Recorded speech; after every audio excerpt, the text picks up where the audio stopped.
अनुष्ठान असेल, साधना असेल, तर आणखीन एक महत्त्वाचा पाठ येतो म्हणजे घरामध्ये पृथ्वी तलावरती जेवढे व्रत आहेत. ओम सतनम जय हरीश गुरुजी गॉडेज बड़े वाटारा गुरु चैतन्य सिद्ध सद्गुरु महायुग मत्स्यंद्रनाथ साहब गुरु चैतन्य सिद्ध सद्गुरु शंभूजित गुरु गोरक्षनाथ बाबा कोटेश नानोत्सरंग सिद्धू कादेश लाख निरंजनादेश. 2026 मधील प्रथम नवरात्री याबद्दल बोलणार आहोत.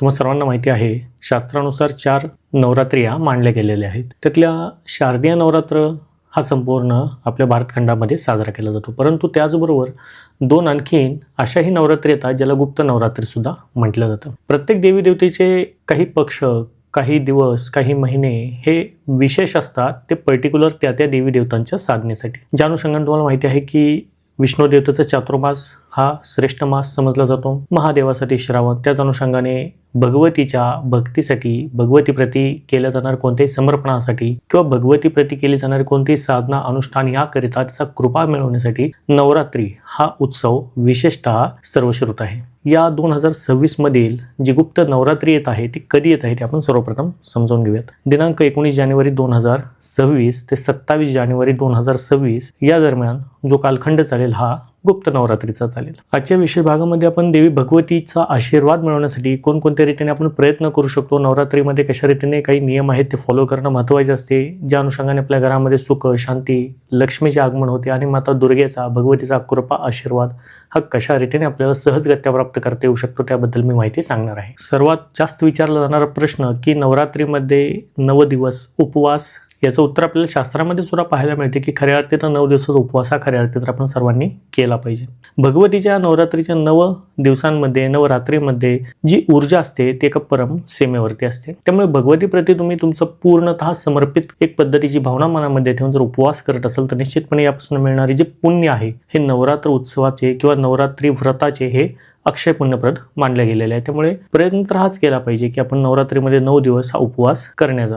जर एखाद्या व्यक्तीला 9 दिवसाचा नवरात्रीचा उपवास जर जमत नसेल तर अशा व्यक्तीने कमीत कमी 3 दिवसांचा उपवास हा तर करावा. 3 दिवस कोणते तर त्या तिथी आहेत सप्तमी, अष्टमी आणि नवमी. या 3 तिथीला केलं जाणारं उपवासाचं यथाशक्ती किंवा यथोचित फलप्राप्ती होते अशी आम्हाला आख्यानामध्ये सुद्धा माहिती वर्णित आहे किंवा ती मिळते. त्या अनुषंगाने जर समजा 9 दिवस आपल्याला उपवास जमत नसेल तर आपण 3 दिवसांचा तर उपवास याच्यामध्ये करावा. 3 दिवसांचा सुद्धा उपवास जमत नसेल तर कमीत कमी अष्टमी तिथीचा तर उपवास हा अवश्य करावाच करावा. नवरात्रीमध्ये सर्वात मुख्य तिथी कोणती मांडली जाते तर ती अष्टमी आहे. इव्हन नवमी सुद्धा मांडली जाते. भद्रकाली माता ही अष्टमी तिथीलाच करोडो योगिनी सहित या धर्तीवरती आलेली होती आणि दक्ष राजाला शासन करण्यासाठी प्रकट झालेली होती. याचं वर्णन सुद्धा आम्हाला पाहायला मिळते. त्यामुळे अष्टमी तिथी विशेषतः प्रत्येक साधण्यासाठी ही विशेष लाभदायक आणि फलप्रद सदैव राहिलेले आहे. त्यामुळे अष्टमीचा सुद्धा तुम्ही उपवास करू शकता. नवरात्रीमध्ये विशेषतः पूजन, हवन, ब्राह्मण भोजन आणि कन्यापूजन या 4 पद्धतीच्या पूजेला हे विशेष महत्त्व आहे. आता पूजन म्हणजे नक्की काय तर तुम्ही समजून घेऊ शकता की भगवतीप्रती केलं जाणारं कोणत्याही पद्धतीची पूजा असेल, अनुष्ठान असेल, साधना असेल, भगवतीची स्तुती असेल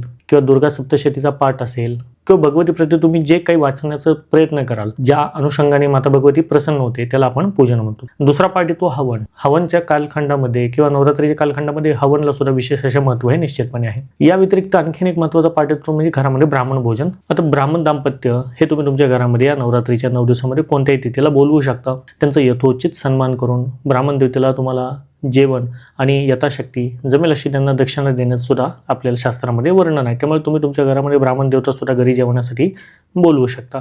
त्याच अनुषंगाने कुमारी पूजनाला सुद्धा विशेष प्रावधान किंवा महत्त्व या नवरात्रीच्या 9 दिवसाच्या कालखंडामध्ये आहे. प्रत्येक तिथीचा महात्म्य आहे, प्रत्येक तिथीपासून मिळणारी फलश्रुती ही वेगवेगळी आहे. याच्या जास्त खोलामध्ये न पडता मी तर म्हणेल की तुम्हाला 9 दिवसाच्या कालखंडामध्ये जसं जमेल त्या दिवशी तुम्ही कुमारिका पूजन हे करू शकता. नवरात्रीच्या व्रताच्या बाबतीमध्ये म्हटलं तर शास्त्रामध्ये आम्हाला हे सुद्धा माहिती मिळते की पृथ्वी तलावरती जेवढे व्रत आहेत, जेवढे उपवास आहेत, पृथ्वीवरती असलेल्या सर्व देवी देवतांची जेवढे व्रत आहेत ते व्रत एकीकडे आणि नवरात्रीचं व्रत एकीकडे, एवढी ताकदवर व्रत हे नवरात्रीचं म्हणजे माता भगवतीचं मांडलं गेलेलं आहे. ब्रह्मा असतील, विष्णू असतील, महेश असतील, इंद्र असतील, कुबेर असतील, यक्ष असतील किंवा राक्षस असतील, कोणत्याही पद्धतीच्या 84 लक्ष योनी असतील, त्या संपूर्ण असलेल्या देवता असतील, पित्र असतील, ह्यांना जी शक्ती प्राप्त होते ते सुद्धा माता भगवतीपासूनच प्राप्त होते. इवन शास्त्रात हे सुद्धा वर्णन आम्हाला पाहायला मिळते की देवतांना सुद्धा, देवता हे भगवतीच्या शक्तीशिवाय हे शक्ती विहीन आहेत. देवताप्रती पोहोचवलं जाणारे जेवढं अन्न आहे, देवताप्रती पोहोचवलं जाणारा जेवढा प्रसाद आहे, ज्या स्वाहा नामक आपण मंत्राने पोहोचवतो ती सुद्धा हीच भगवती आहे. तर पितृगणांना तृप्त करणारी स्वधा नामक हे सुद्धा हीच भगवतीचं रूप आहे.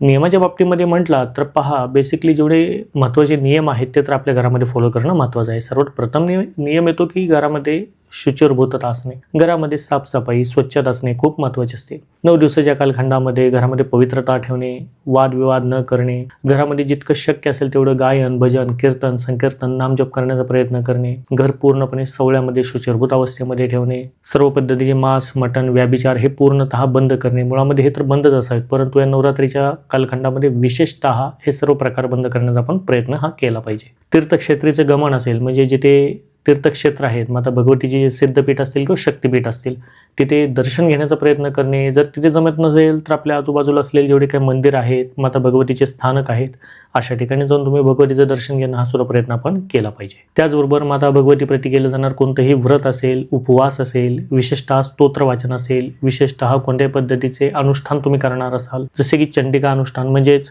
समजा तुम्हाला नवरात्रीच्या या 9 दिवसाच्या कालखंडामध्ये जर समजा चंडी हवन घरामध्ये करता येत नसेल, दुर्गा सप्तशती पाठ किंवा वाचन हे घरामध्ये करता येत नसेल, तर अशा वेळी तुम्ही अवश्यपणे भगवतीचं चंडी कवच याचे अनुष्ठान तुम्ही घरामध्ये केले पाहिजेत. भगवतीचं चंडी कवचचं अनुष्ठान असेल किंवा बगलामुखीचं अनुष्ठान असेल, हे तुम्ही तुमच्या घरामध्ये करण्याचा प्रयत्न करा. आता चॅनलच्या माध्यमातून अनेक पद्धतीच्या दीक्षा हे अनुष्ठान मी तुम्हाला शिकवलेलं आहे, प्रत्येक दीक्षेच्या माध्यमातून, ज्याच्यामध्ये मग चंडिका कवच असेल किंवा बगलामुखी मातेची दीक्षा असेल किंवा शाबरी कवच दीक्षा असेल, ह्या सुद्धा विशेषतः आम्ही दिलेल्याच आहेत. यातील तुम्ही दीक्षाही प्राप्त करू शकता. या दीक्षेच्या अधिक माहितीसाठी तुम्ही स्क्रीनवरती जो नंबर दिसत आहे त्यावरती संपर्क साधून याबद्दल विचारणा करू शकता. घरामध्ये जर समजा तुम्हाला वाटत असेल की तुम्ही घरामध्ये सर्व करत आहात, परंतु घरातील मंडळी हे तुमचं ऐकत नाही आहेत किंवा काही नियम फॉलो करताना थोडंसं मनामध्ये आपल्याला वाटत असेल की ते होऊ शकत नाही, तर आपण अशा वेळी मिनिमम एवढं तर प्रयत्न हा निश्चित करू शकतो की तुम्ही जवळच्या भगवतीच्या मंदिरामध्ये जाणे आणि भगवतीप्रती तुम्ही जे समर्पित कराल तुमच्या प्रेम भावनेने, मग भगवतीचा मान सन्मान असेल, साडी असेल, चोळी असेल किंवा पीस असेल किंवा एखादा गजरा असेल, हार असेल, चुडा असेल, हा भगवतीला तुम्ही या 9 दिवसाच्या कालखंडामध्ये अवश्यपणे देण्याचा प्रयत्न करा आणि माता भगवतीचा आशीर्वाद मिळवण्याचा अवश्यपणे प्रयत्न करा. निश्चितपणे माता भगवती इतर दिवसांच्या तुलनेमध्ये नवरात्रीच्या या कालखंडामध्ये लवकर प्रसन्न होते, करत असलेल्या साधनेला फलित सुद्धा देते, तुमच्या संपूर्ण परिवाराला आशीर्वाद देण्यासाठी तीच उभी ठाकते आणि भगवतीच्याच कृपा आशीर्वादामध्ये किंवा भगवतीच्याच कृपा आशीर्वादामुळे खऱ्या अर्थी तर पुरुषार्थ सांगितलेले आहे, ज्याच्यामध्ये धर्म असेल, अर्थ असेल, काम असेल आणि मोक्ष असेल, ती सुद्धा या माता भगवतीच्याच कृपा आशीर्वादाने आपल्या सर्वांना प्राप्त होते. नवरात्रीच्या बाबतीमध्ये जी माहिती सांगण्याचा मी प्रयत्न केला हा निश्चितपणे तुम्हाला आवडलेला असेल आणि तुमच्याकडून सुद्धा भगवतीप्रती जे काही तुमचं समर्पण असेल, भगवतीप्रती जी काही तुमच्या हातून होणारी पूजा असेल, ही निश्चितपणे घडेल. चॅनलवरती नवीन असाल तर चॅनलला सबस्क्राईब करायला विसरू नका. भेटूयात नवीन माहितीचा नवीन व्हिडिओमध्ये. तुम्हाला सर्वांना सतनाम आदेश, गुरुजी को आदेश, आलाख्य निरंजन आदेश. जय मायकी.